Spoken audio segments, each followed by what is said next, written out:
The Country Mouse and the City Mouse, A Tale of Tolerance. Retold by Karen Jennings and Mark Pierce. Illustrated by Dennis Hockerman. Emma, a humble country mouse, beamed with pride at her vegetable garden. I must invite my cousin Henry from the city to join me for a grand harvest feast, she exclaimed. Emma sat down at her desk and wrote her cousin a letter. Dear Henry, please come to my home in the country for dinner next. A week later, there was a knock at the door. Hello, cousin, said Henry with a big smile. Thanks ever so much for inviting me.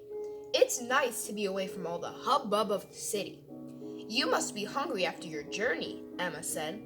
Dinner's coming right up. My 4 favorite words, said Henry, licking his lips. Emma set down large steaming bowls of freshly cooked vegetables on the table. The 2 mice cousins enjoyed a delicious meal. Thank you, Emma, said Henry. That was a splendid meal. Now, what's for dessert?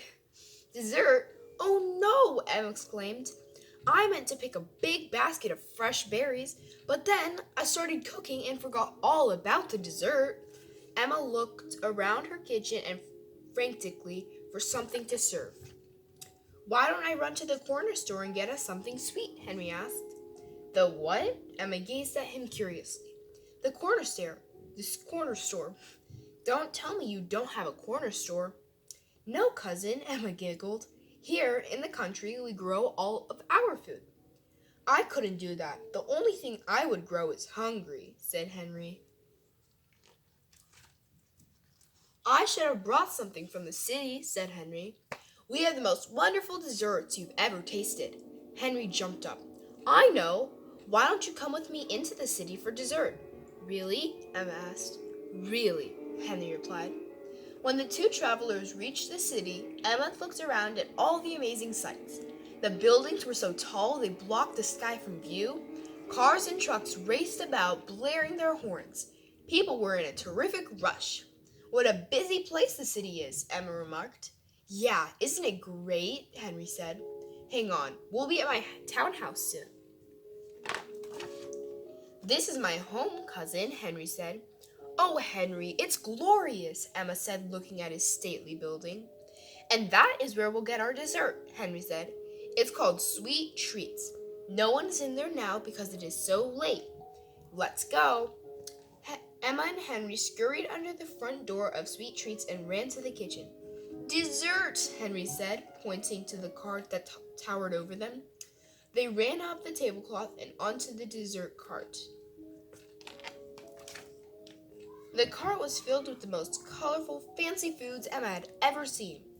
There were layer cakes, cupcakes, chocolate eclairs, cheesecakes, and pies of all kinds. There, Henry declared. That was worth the climb, wasn't it? Emma nodded. She was dizzy with delight. The 2 mice sat down and began nibbling away. Suddenly, they heard a loud meow. That's the cook's cat, Pierre. We'd better run before he catches us in here, said Henry. They scrambled to the floor, but there was Pierre waiting for them. We have to make a run for it, yelled Henry. As Emma and Henry tried to dash out, Pierre's paw landed on Emma's tail. She was trapped. Help! Cried Emma. Henry grabbed the cat's whiskers. Pierre yowled. He lifted his paw to swipe at Henry and Emma, and Emma was free.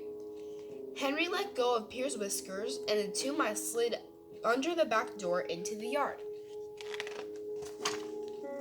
Once we get across the yard, we're home, Henry whispered as he pointed to a large snoring dog. That's Rufus. He doesn't like mice. Slowly, they tiptoed past Rufus, but Rufus opened his eyes and growled at Emma and Henry. Come on, cousin, hurry, Henry said.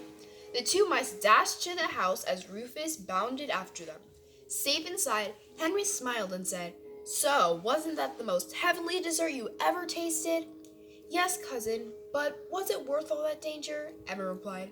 The city is exciting. But it isn't for me. I prefer the country where a mouse can eat in peace.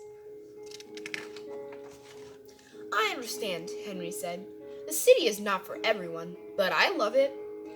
Do promise me, dear Henry, Emma said, that you will come to my house next autumn. Of course I will, Emma. And next time, I'll bring the dessert. Now, I'll take you home. The next evening, while Cousin Henry went out for a night of dancing in the big city, Emma settled in for a homemade meal of turnip and cabbage stew, followed by a nice, quiet cup of tea. Ah, she sighed, there's nothing like the country. That's the end of this book, everyone. I hope you enjoyed. Bye!